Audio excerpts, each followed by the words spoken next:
তবলিগ জামাতের কিছু ভাইয়েরা জিহাদের আয়াত নিয়ে গেছেন। আবার এইভাবে জিহাদের কিছু আয়াত আমরা রাজনীতির মধ্যে ব্যবহার করি। এইভাবে কিছু আধ্যাত্মিকতার আয়াত আমরা আবার এইদিকে নিয়ে আসছি। এক দলের আয়াত আরেক দল নিয়ে যাচ্ছি। কোরআনে কারীম সবার জন্য এসেছেন। কোরআনে কারীমে জিহাদ আছে, রাজনীতি আছে, সুফিজম আছে, খানকা আছে, জিহাদের ময়দান সবকিছু কোরআনে আছে, আছে না নাই? ওই জায়গার আয়াত টেনে এনে মাদ্রাসায় ঢুকানোর দরকার নাই। মাদ্রাসার আয়াত টেনে জিহাদের ময়দানে নেওয়ার দরকার নাই। যে আয়াত যে সম্পর্কে অবতীর্ণ হয়েছে ওই আয়াতকে ওই জায়গায় বহাল রাখতে হবে। বর্তমানে আধুনিক শিক্ষায় শিক্ষিত সমাজ বলতে চায় যে মোল্লারা শরীয়তের এলম জানে, আর দুনিয়ার এলম আমরাই আবিষ্কার করেছি, আমরাই বুঝি, আমরা সেটাকে ব্যবহার করি। মিথ্যা কথা। আল্লাহ পাক সুবহানাহু ওয়া তাআলা যেমনি ভাবে তৌরাতের মধ্য দিয়ে, কোরআনের মধ্য দিয়ে এবং আম্বিয়া কেরামের শত শত সহিফার মধ্য দিয়ে শরীয়তের এলম যেমন আল্লাহ পাক আসমান থেকে নাজিল করেছেন, তার আগে আল্লাহ পাক শরীয়তের এলম বেশি নাজিল করেন নাই। তার আগে আল্লাহ পাক দুনিয়াবি এলমই নবীদের মাধ্যমে আমাদেরকে শিক্ষা দিয়েছেন, ফেরেশতাদের মাধ্যমে। এটা কোরআনে কারীমের বহু আয়াত দ্বারা আমি প্রমাণ করতে পারবো। কোন জ্ঞান বিজ্ঞান এমন নাই যেটা আসমান থেকে আল্লাহ পাক ফেরেশতাদের মাধ্যমে নবীদের কাছে সে জ্ঞান পাঠান নাই। যখন মানব জাতি তাদের দুনিয়াবি জীবন সম্পর্কে জ্ঞানী গুণী হয়ে গেল, মানুষ কিভাবে দুনিয়াতে বসবাস করবে, মানুষ কিভাবে দুনিয়াতে অন্ন বস্ত্র বাসস্থানের ব্যবহার করবে, মানুষ কিভাবে নিজের আত্মরক্ষা করবে, মানুষ কিভাবে গ্রীষ্মকাল শরৎকাল বর্ষাকালে নিজের জীবন যাপন করবে, সব কিছু যখন বৈজ্ঞানিক ভাবে আল্লাহ পাক ফেরেশতাদের মাধ্যমে মানব জাতিকে পরিপূর্ণ শিখিয়ে দিয়েছেন, এরপরে আস্তে আস্তে আল্লাহ পাক মানব জাতিকে বিস্তারিতভাবে শরীয়তের বিধান দেওয়া শুরু করেছেন। আমার ভাইরা, আমি আসলে ভূমিকা লম্বা করে ফেলছি। আমি যেটা বলতে চাই, বর্তমান সময়ের তরুণরা আমাদের কাছ থেকে একটু গরম গরম স্লোগানের বক্তব্য শুনতে চায় তারা। আমি আপনাদেরকে বলতে চাই, লড়াই অনেক গভীর।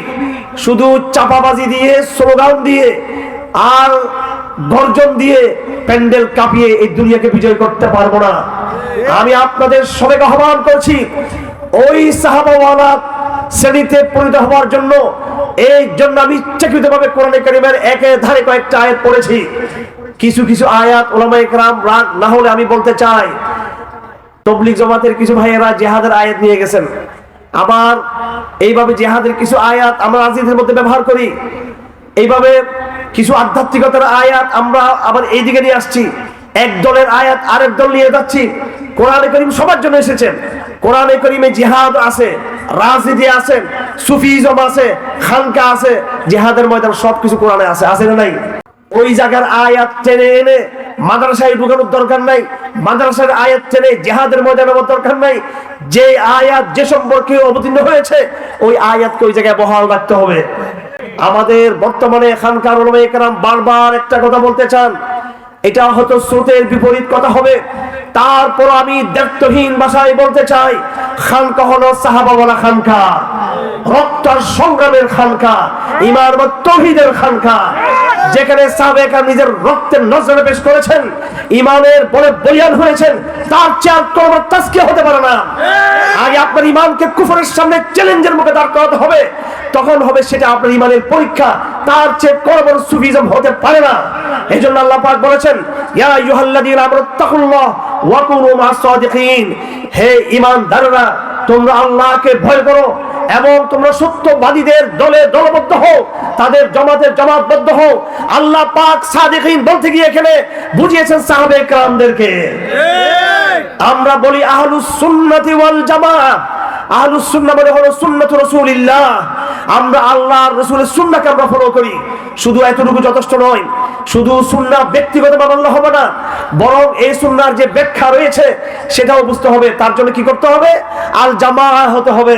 জামাআহ মানে জামাআতুস সাহাবা, সুন্নাহ মানে সুন্নাত রাসূলিল্লাহ। বলেন সুন্নাহ মানে কি? সুন্নাত রাসূলিল্লাহ। আর জামাআহ মানে জামাআতুস সাহাবা, সাহাবায়ে কেরামদের জামাত যেই আকীদা, বিশ্বাস, তাওহীদ, মানহাজ লালন করতেন, আজ ১৫০০ বছর পরও আপনাকেও ওই মানহাজ, ওই চিন্তাই লালন করতে হবে। আর অন্যথায় আপনি সাদিকুন হতে পারবেন না। এটা হলো প্রথম কথা। এরপরে আপনি সাদেকিন বলতে এবার আপনি বিশুদ্ধ ওলামায়ে কেরামদেরকে বলতে পারেন, খানকাকেও বলতে পারেন, তাতে কোনো সমস্যা নাই। কিন্তু সাদেকিন বলতেই প্রথমে যদি আপনি খানকা বলেন এর ভুল হবে। সাদেকিন বলতে আল্লাহ পাক সর্বপ্রথম বুঝিয়েছেন আমাদের আকাবেরদের মধ্যে প্রধান আকাবের হচ্ছে সাহাবে কেরাম। আমার ভাইয়েরা, আমি বর্তমান সংকট সম্পর্কে দু একটা কথা বলে আমার বক্তব্য শেষ করব। সংকট আমরা সবাই বুঝতেছি, ডানে বামে ষড়যন্ত্র সব আমরা বুঝতেছি। এই দেশে হাসিনা বিরোধী বিপ্লব হলো, কিন্তু এই দেশের সবার আশা পূরণ হয়েছে। এই দেশে সেনাবাহিনী, ছাত্র সমাজ, এনজিওদের আশা পূরণ হয়েছে, কিন্তু এই দেশে ওলামায়ে কেরামদের আশা পূরণ হয় নাই, শরীয়তে কোনো বাস্তবায়িত হয় নাই। বারবার আমাদের সাথে প্রতারণা করা হচ্ছে। 1947 সালে আমাদেরকে বলা হয়েছিল পাকিস্তান সৃষ্টি করে শরিয়া প্রতিষ্ঠা করা হবে। সেই সময় মুসলিম লীগের নেতারা আমাদের আকাবেরদের সাথে বিশ্বাসঘাতকতার বেঈমানের মিথ্যা কথা বলেছিল। এরপরে দফায় দফায় আমাদের সাথে মিথ্যা কথা বলা হয়েছে। পুরো পাকিস্তান আমল জুড়ে এক মৌলানা উসমানী সাহেবের মতো একজন দুইজন ব্যক্তি ছাড়া আর কোন বিশেষ আলেম বিচারকের পদে গিয়েছেন বলে আমার জানা নাই। পাকিস্তানে 3 বছর পড়ালেখা করেছি, সেখানে বাঙালি মেয়েরা যে পর্দা চলে, বেপর্দা, তারাও বেপর্দা চলে। পাকিস্তানে শরিয়া প্রতিষ্ঠা হয় নাই, পাকিস্তান বিশ্বাসঘাতকতা করেছে, বেঈমানি করেছে। এটা অনেক অবাক হওয়ার মতো কথা। ভারতবর্ষ থেকে হাজার হাজার ওলামায়ে কেরাম পাকিস্তান হিজরত করেছিলেন।